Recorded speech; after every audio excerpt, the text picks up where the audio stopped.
할 얘기 좀 있는데 진짜 좀 그러지 맙시다 애청자들 특히. 왜? 택시를 어제 그제죠. 정확히 그제 사무실에서 택시를 타고 신촌을 간 거죠. 딱 탔어요 택시를. 그러더니 제가 이제 요즘 일이 많잖아요. 4개 일을 동시에 해서 숨이 가파서 이렇게 쉬면서 이 방송도 들으시겠죠. 그러니까 제가 거짓말을 못하는 거잖아요. 힘드네요 그랬더니 그렇게 힘드세요? 그러는 거예요. 그래서 예 그랬더니 그러면서 이것저것 얘기를 하고 가는데 이제 제가 이제 그 얘기가 나올 거 아니에요. 저 이제 귀농하고 싶어요 그랬더니 장성으로요? 딱 나오는 거야. 소름이 돋는 거야. 그러면서 새날 들으세요 그랬더니 네 오래됐습니다. 그러면서 얘기를 하시는데 섬찟하는 거야. 무섭다 진짜 좀. 그러면서 그때부터는 이제 좀 이렇게 얘기가 되는 거잖아. 내가 그래 밖에를 안 나가. 정말 무서워. 그래서 내가 그 얘기를 지하철에서요. 건너편에서 피식피식 웃고 있으면 되게 소름 돋거든요. 그래서 저분이 새날 애청자밖에 더 있어요. 이제 그런 얘기를 하면서 이제 주고받았는데 다음부터는 미리 아는 척 할게요. 그러시더라고. 솔직히 좀 섬찟한 근데 거잖아. 되게 잘생겼고 이렇게 시익식 탈 때부터 쪼갰는데 내가 아니 저도 야밤에 그런 길거리에서 어떤 사람하고 이렇게 몇 명이서 얘기를 하는데 모르는 사람인데 막 얘기를 신나게 하고 있는데 갑자기 유명종 씨죠 그러는 거예요. 얼마나 놀랐는데. 끔찍해요. 처음부터 그렇게 얘기하면 괜찮은데 예. 피식피식 웃고 있으면 정말 괴로워요. 당해보세요. 이게 유명인도 아니고 유명인이 아닌 것도 아닌 일반적인 일반인 모두다 보니까 이게 신기하기도 하지만 부담스럽기도 한 이런 상황인 거지. 차라리 대놓고 유명인이면은 그렇지. 조심할 수밖에 연예인을 없는데. 하면 그러면 이건 뭐 쓰리빠 찌찌 끊고 가고 있는데 그러면 유명인이라는 생각이 없으니까 이런 걸 당할 때마다 당황스럽고 이런 거예요. 매체라는 게 그만큼 무섭다 맞습니다. 예. 그런 거죠. 그리고 일반적으로 TV에 나오는 사람이나 정치하는 사람이나 길거리에서 그냥 자연스럽게 만날 수 있는 세상이 저는 우리가 근데 저 바라는 세상 기분 아닐까? 기분 되게 좋은 게 있어요. 뭐야? 택시 기사분들이 드디어 팟캐스트를 듣기 시작했구나. 많아. 그건 진짜로 많아요. 많아요. 아니 과거에는 안 그랬어요. 최근에 정권 교체하고 촛불 때문에 이게 확 퍼져서 택시 기사님이 예전처럼 완전 꼴통 구구처럼 이제 안 그래요. 굉장히 좋은 현상이에요. 기사 오빠님들 화이팅.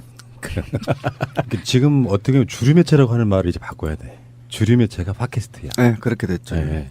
근데 내용이 좋잖아. 솔직히 그 뭐 메인 매체들보다 훨씬 뛰어나죠. 깊이도 있고. 신비님 이제 욕을 좀 줄여야 된다고 생각하지 않으십니까? 저요? 어린이들 듣는 거 생각하면 좀 줄여야 돼. 근데 제 욕은 폼 나잖아. 멋지고 씨발. 지금 욕 안고 살게 생겼어요. 돌아버리겠는데 지금. 제가 페북에 선언했어요. 자 지금 또 욕할 테니까 패절하십시오. 괜찮으십시오. 패절? 패절하던가요 사람들이? 한 명 딱 했어요. 근데 좀 많이 나가줘야 되는데 그래야 다른 사람을 좀 새로운 사람 받는데 안 나가니까 못 받고 있어요. 자 일단 이 이야기를 안 할 수가 없어요. 사실은 박근혜보다 더 나쁜 놈으로 우리가 결론을 내렸던 이명박에 관련된 이야기인데 이명박 하면 떠오르는 사람 누구예요, 마차님? 사람이 아니고 동물이 먼저 떼오르는. 쥐새끼. 요즘 쥐새끼 뭐 하나 정말.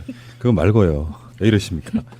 이명박 하면 떠오르는 사람. 김경준. 그렇죠. 김경준이 이제 만기 출소해서 미국 돌아갔다가 지금 열심히 트위터가 진짜 언론입니다 하시고 있거든요, 이분. 근데 여기서 나온 중요한 이야기가 그 당시에 기획 입국했던 거 기억들 하시죠? 네. 기획 입국을 제안한 사람이 유영하 변호사다 이런 얘기가 나왔어요. 김경준 씨가 저하고 특친인데요. 트위터에다가 글을 올렸습니다. 이런 내용이에요.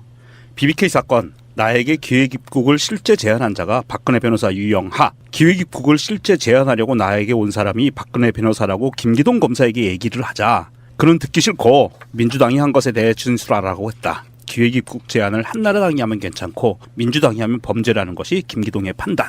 MB가 BBK 소유권을 자박하는 BBK 동영상을 무마시키기 위해 MB 측이 조작한 것이 가짜 편지이고 그러므로 대선이 조작되었다. 이는 민주주의를 파괴시키는 심각한 범죄였으나 검찰은 조작을 하고도 아무도 처벌하지 않았다. 당시 사건 때 검찰이 덮어버린 그런 사건이었고 그 당시에 왜 광운대 동영상이었죠. 이명박이 내가 BBK를 만들었다고 그냥 거기에 이제 일파만파가 되면서 이제 어떤 여인네가 주어 없음 그 유행어를 시작한. 왜 이렇게 뭐 이렇게 움츠러드십니까? 나경원이라고 말을 해. 예전에 계속 밝혔던 게 사실인데 여기에 이제 핵심에 이제 검찰이 있었다는 거 아닙니까? 검찰이 김경준이한테 어쨌든 이거 기소하면 우리 검찰 다 죽는다 협박을 했고 이 협박을 통해서 검찰이 수사를 덮어버린 게 아니에요. 굴절시켜버린 겁니다. 그렇죠. 예. 네, 민주당이 기획입국을 한 저 사주한 세력이다라고 그렇죠. 그렇게 바꿔버렸어요. 바꿔버리기 때문에 이건 범죄여서 지금도 저는 수사가 가능하다고 보고요. 이렇게 검찰이 분명히 김경준한테 얘기한 것처럼 야 너 우리 기소하면 다 죽어 검찰. 이렇게 하면서 검찰 조직을 위해서 덮어버린 거죠. 이건 검찰이 지금이라도 저는 이건 밝혀야 된다고 보는 것이고요. 이제 이것이 바로 주새끼의 재수사의 동기가 될 수 있을까? 국민들은 이제 수사하라는 거 아닙니까? 거의 뭐 70% 이상이 지금 MB 4대강과 관련해서 비리 자원에게 조사하라 이게 지금 나오는 거 아닙니까? 그래서 이게 지금 어쨌든 동기부여가 될 가능성이 굉장히 높아서 어쨌든 MB가 좀 쥐들 것 같이 긴장할 가능성이 굉장히 높습니다.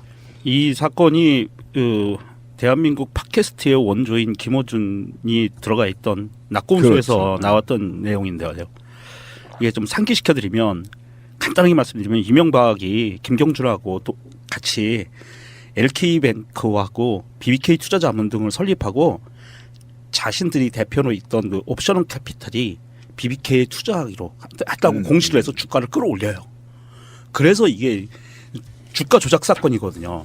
그래서 이 주가 조작 사건이 김경준이가 한 그 뭐 중간에 뭐 에리카 김도 나오고 많이 나오지만 김경준이가 한 거다라고 단독 범인이다라고 지금 프레임을 바꾸고 기획입국을 시키면서 대선전에서 승기를 잡기 위해서 민주당이 기획입국을 사주한 집단이다라고 하면서 프레임을 씌워버렸죠. 그래서 대통령이 된 거예요. 이거는 김경준 씨가 밝힌 대로 이건 대선 조작이나 마찬가지고요. 이분이 그 김경준 씨가 징역형을 다 받았어요. 징역 8년형을 받고 다 살았어요. 그리고 출소를 했고 만기 출소해서 지금 미국에 가 있고요. 이 양반이 여기 진실을 밝히겠다라고 하고 미국에 갔는데 지금 트위터에서 이런 내용을 이야기하고 있는 거 보니까 사실 검찰 입장에서는 이거를 정권이 바뀌고 나서 본인들이 인지수사로 다시 재수사하기는 힘들어요. 왜냐하면 정권이 바뀌고 이게 탄압이다. 야당 탄압이다. 이런 프레임을 들고 나올 수가 있기 때문에 검찰 스스로 이 부분에 대해서 재수사를 들어가기는 쉽지 않은데 제가 보기에는 김경준 씨가 아마 재수사 의뢰를 하든지 고발을 다 따로 할 것 같아요. 그렇다면 검찰은 동기부여가 되는 거죠. 김경준 씨가 그 재수사 의뢰를 하게 되면 검찰은 그것을 받을 확률이 높고요. 근데 이게 이제 우병우 사단과 또 이렇게 연결이 돼 있단 말이에요. 박근혜 정부까지.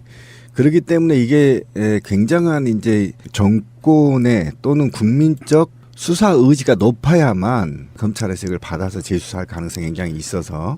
그런데 이제 그 부분에 대해서는 우리 그 윤석열 지검장이 있지 않습니까? 인천이라 죄송합니다. 인천 출신이라 입에 옮아서 왔으면 좋겠죠? 네. 인천으로. 맞아. 서울중앙지검장 윤석열 지검장이 스탠스를 취하고 있는 것을 보면 어느 정도 이해를 할 수가 있어요. 이게 들어오면은 윤석열 지검장이 어떻게 처리할 것인가. 그러니까 윤석열 지검장은 지금 요즘 점심시간이면 수시로 그 검사들을 만나가지고 이런 이야기를 한답니다. 국민에게 감동을 주는 수사를 해라. 형사부에는 하루에 한 건이라도 제대로 된 수사를 해라. 특수부에는 한 달에 한 건이라도 제대로 된 수사를 해라 해서 지금 서울중앙지검 검사들은 윤석열 지검장의 명을 받아서 굉장히 심도 깊게 억울한 사건이 발생하지 않게 제대로 된 수사를 하겠다 해서 지금 아주 깊이 지금 수사를 하고 있대요.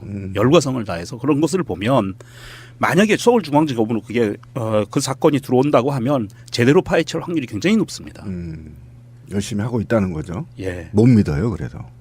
윤석열 지검장은 믿어야죠. 윤석열은 믿는데 산하 애들은 못 믿겠어 아직도. 숙청을 좀 해야지. 그러면 당연히 이제 검찰총장하고 공수처장하고 법무부 장관하고 인생이 다 끝나면 다 죽었어.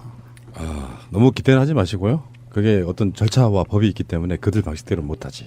그렇게 법과 절차에 따라서 싹 쓸어버릴 수는 없어. 근데 이거는 이제 그 당시 지금은 이제 다 잊어졌지만 어차피 당시 변호사와 검사들이 짜고 이 사건을 굴절시켜버리고 방향을 틀어버린 사건이잖아요. 네, 그렇죠. 거기에다가 그 하수인들을 많이 이용을 했어요. 그 하수인 중에 핵심이 되는 사람이 양승덕이라고 경희대학교 행정실장이 있던 사람이 있어요. 이 사람이 문구를 초안을 작성을 해요. 그래서 이 초안 작성한 거를 신명 씨를 통해서 신명 씨가 작성했다 뭐 이렇게 해가지고 지금 뭐 그때 당시에 가짜 편지가 돌기도 했고 그 가짜 편지를 한나라당 당시 대선 캠프에 전달을 하고 홍준표가 이걸 또 흔들어대고 이랬었어요. 그러니까 지금 이제 팩트가 범죄 사실이 지금 드러난 게 뭐냐면 이게 이제 이전에 사건이 이게 이제 물고문 사건하고 같은 거죠. 그러니까 김경준이 어쨌든 기획 입국에 실제 제안한 자가 박근혜 변호사 유영하라고 그렇죠. 기획 입국에 실제를 제안하라고 나온 사람이 박근혜 변호사였다라고 김기동 검사한테 얘기를 하니 예. 김기동이가 그거 듣기 싫어 씹새야. 그렇지. 민주당이 한 것이라고 진술해. 새끼 뒤질래? 이렇게 얘기했다는 거 아니야. 그렇죠. 예. 그러니까 이거는 군사 독재 시도를 얘기하면 물고문이야. 빠따로 그렇죠. 물고문을 때렸고. 예. 그러니까 실제로는 이게 이제 기자들 이 김기동이 그렇게 얘기를 하지만 실제로 이제 이렇게 됐겠지. 야 이 새끼야 김경준 너 새끼야 죽을래? 너 임마 민주당이 했다고 해 새끼야. 이렇게 얘기했다는 거 아니야. 존나 싸대기 때리면서 이런 게 기본이거든. 그렇죠. 그렇다는 건 이거는 사실은 게이트에 가까운 큰 범죄예요. 그렇잖아요. 정치권과 그다음에 변호사와 검사가 공모해서 현직 대통령의 범죄를 굴절시켜 버린 거예요. 그렇죠. 덮고 이게 만약에 예. 제대로 수사했으면 대통령이 안 됐거든요. 역사가 그렇죠. 다 바뀌었을 거야. 바뀌어버린 역사가 거예요. 그럼 바뀌었죠. 박근혜도 없었겠죠. 그렇죠. 너무 억울해 씨발. 이건 게이트로 가야 돼요. 게이트로. MB 게이트로 가야 됩니다. 그러니까 검찰 개혁에 또 하나 이유가 추가된 거라고 보는 거예요. 마음이 아프네요. 화도 나고. 김경준은 또 이런 것도 있잖아요. 한국말 제대로 못해가지고 자기 표현을 정말 제대로 못했어요. 그렇죠. 예, 못하고. 맞아요. 그리고 애청자분들에게 팁을 드리면 김경준이라고 트위터에 검색하면 안 나와요. 크리스토퍼 김 이렇게 하셔야 되고요. 크리스토퍼 김이 김경준입니다. 그래서 이 양반 좀 검색해서 특친들을 맺어 놓으시고요. 아마 이명박이에 대한 고급스러운 정보들이 앞으로 계속 쏟아질 겁니다. 한번 귀 기울여서 들어보십시오. 왜 나한테 그래? 뜬구름 잡는. 근데 이게 지금 정말 심각한데요. 우리가 다 잊었잖아요. 조목조목 나오기 시작한데 이 김기동 검사는 거의 뭐 사형감이네요. 그러니까 이렇게 되는 거예요. 내란죄죠, 내란죄. 이거는 굉장히 심각한 문제인데 맨날 우리가 이제 다 내란죄. 잊었는데 네. 조목조목 생각이 나요. 우리 방송에서 많이 털었지만 주가지적 거래 행위들만 혐의로 빼주겠다 이렇게 제안을 한 겁니다. 그러게. 왜 다른 거래들을 빼지 않냐고 질문하자 김경준이 빼면 너에게도 좋을 건 아니냐고 화를 냈다. 그러니까 이걸 되면 개새끼야 빼면 너한테도 안 좋거든 이렇게 이제 했다는 거 아닙니까? LK 행위들을 빼는 것은 당연히 MB 공범 사실을 은폐하기 위함이라고 얘기를 한 거야. 그럼 이걸 이제 우리끼리 얘기하면 야 새끼야 MB 범죄를 빼야 될 거 아니야 새끼야 너만 들어가서 살아 이렇게 얘기했다는 거예요. 그렇죠. 범죄를 설계해 버린 거예요. 정부가 대통령이 바뀌고 이명박이가 대통령 될 확률이 높은데 그 사람을 어떻게 건드리냐. 그렇지. 만약에 그냥 너가 다 끌어안고 죽어라 이거. 너가 끌어안고 살아. 그러면 돼. 그리고 너를 사주한 거는 민주당이라고 얘기해. 여기까지 간 거예요. 그리고 거기다 얘기했잖아 아까 제가 만약 우리 기사하면 검찰 다 죽어 새끼야 너만 그렇지. 죽어 이렇게 되라는 거예요. 그러니까 이 와 정말 이 무서운 범죄 조직이죠. 역사의 나비 효과라는 게 예를 들어서 물론 김경준이 제대로 뭐 해서 이명박이 당선이 안 됐으리라는 보장은 없지만 그런 작은 행위, 검찰의 행위 하나들이 결국에는 나중에 노무현 대통령이 죽은 것도 연관이 있을 수 있고요. 그렇죠. 심지어는 세월호 사건과 연관이 있을 수도 있고 여러 맞습니다. 가지가 연결돼 있단 말이에요.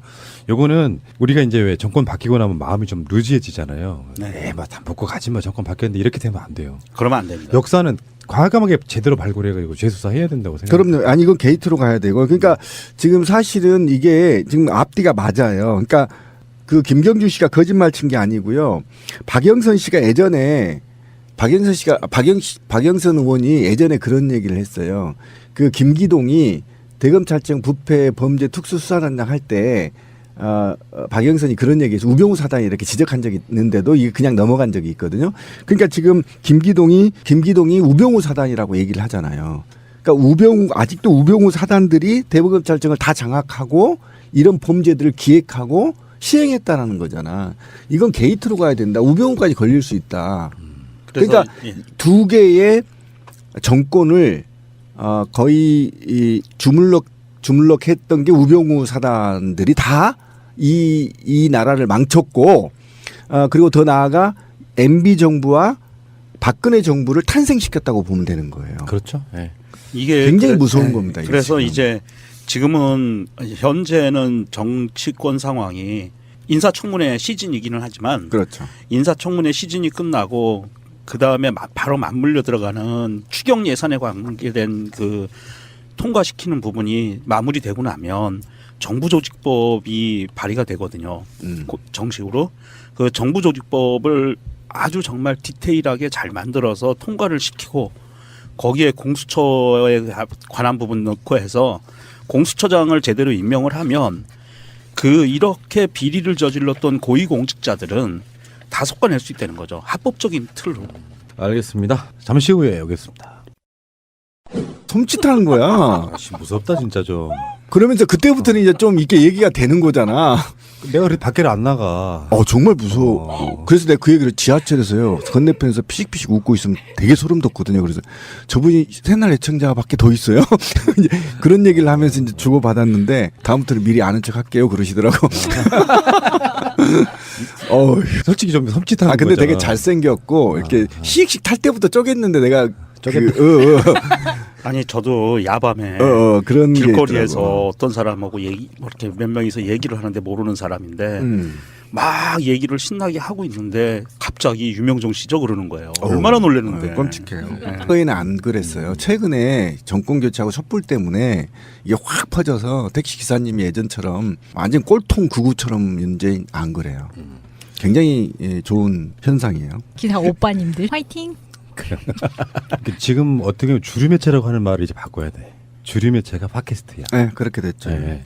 근데 내용이 좋잖아. 솔직히 그 뭐 메인 매체들보다 훨씬 뛰어나죠. 깊이도 있고. 신비님 이제 욕을 좀 줄여야 된다고 생각하지 않으십니까? 저요? 어린이들 듣는 거 생각하면 좀 줄여야 돼. 근데 제 욕은 폼 나잖아. 멋지고 씨발. 지금 욕 안고 살게 생겼어요. 돌아버리겠는데 지금. 제가 페북에 선언했어요. 자 지금 또 욕할 테니까 패절하십시오. 괜찮으십시오. 패절? 패절하던가요 사람들이? 한 명 딱 했어요. 근데 좀 많이 나가줘야 되는데 그래야 다른 사람을 좀 새로운 사람 받는데 안 나가니까 못 받고 있어요. 자 일단 이 이야기를 안 할 수가 없어요. 사실은 박근혜보다 더 나쁜 놈으로 우리가 결론을 내렸던 이명박에 관련된 이야기인데 이명박 하면 떠오르는 사람 누구예요, 마차님? 사람이 아니고 동물이 먼저 떼오르. 쥐새끼. 아하. 요즘 쥐새끼 뭐 하나 정말. 그거 말고요. 왜 이러십니까? 이명박 하면 떠오르는 사람. 김경준. 그렇죠. 김경준이 이제 만기 출소해서 미국 돌아갔다가 지금 열심히 트위터가 진짜 언론입니다 하시고 있거든요, 이분. 근데 여기서 할 얘기 좀 있는데 진짜 좀 그러지 맙시다 애청자들 특히. 왜? 택시를 어제 그제죠. 정확히 그제 사무실에서 택시를 타고 신촌을 간 거죠. 또 딱 탔어요 택시를. 그러더니 제가 이제 요즘 일이 많잖아요. 4개 일을 동시에 해서 숨이 가파서 하고 이렇게 쉬면서 이 방송도 들으시겠죠. 그러니까 제가 거짓말을 못하는 거잖아요. 힘드네요 그랬더니 그렇게 힘드세요? 그러는 거예요. 그래서 예 그랬더니 그러면서 이것저것 얘기를 하고 가는데 이제 제가 이제 그 얘기가 나올 거 아니에요. 저 이제 귀농하고 싶어요 그랬더니 장성으로요? 딱 나오는 거야. 소름이 돋는 거야. 그러면서 혹시 새날 들으세요? 그랬더니 네 오래됐습니다. 그러면서 얘기를 하시는데 처음부터 그렇게 얘기하면 괜찮은데 피식피식 웃고 있으면 정말 괴로워요. 당해보세요. 이게 유명인도 아니고 유명인이 아닌 것도 아닌 일반적인 일반인 모두다 보니까 이게 신기하기도 하지만 부담스럽기도 한 이런 상황인 거지. 차라리 대놓고 유명인이면은 그렇지. 조심할 수밖에 연예인을 없는데. 하면 그러면 이건 뭐 쓰리빠 찌찌 끊고 가고 있는데 그러면 유명인이라는 생각이 없으니까 이런 걸 당할 때마다 당황스럽고 이런 거예요. 매체라는 게 그만큼 무섭다 맞습니다. 예. 그런 거죠.